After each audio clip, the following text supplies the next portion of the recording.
Okay, so let's say you have a cube, and you're told that on the cube each side, or let's say edge, is a certain length. What they're talking about, of course, is the length, right, of this dimension and this dimension, of course, and this dimension all at the same time.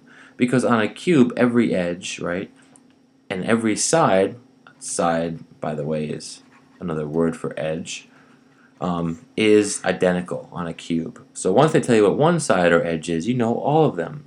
So if someone tells you that the length of each side is 3.92 centimeters, and they ask you for your best estimation of the surface area of this shape, what you might want to do is take your number and round it to a whole number right away.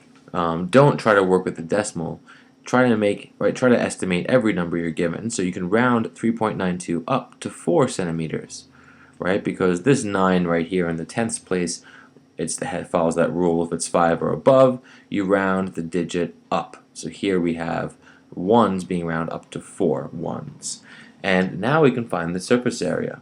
So to find the surface area of one of the faces, right, we basically just multiply two edges because each face is a square. So for each square, we multiply an edge by an edge and we find the area of that square. Except since all the faces and squares are identical, all we have to do is find the area of one square, 4 by 4 is 16, and then multiply 16 by the total number of faces on a cube. And of course there are 6 faces, right? One on the left, one on the bottom, and then one on the back, and then 1, 2, 3, right? There are 6 faces here. 16 times 6, of course, is 96, and it would be square centimeters, because when you're finding surface area, you're finding how many squares would tile onto each side, almost like tiles on the floor. You're finding the area of the surface. Hence the phrase square centimeters. All right, thanks.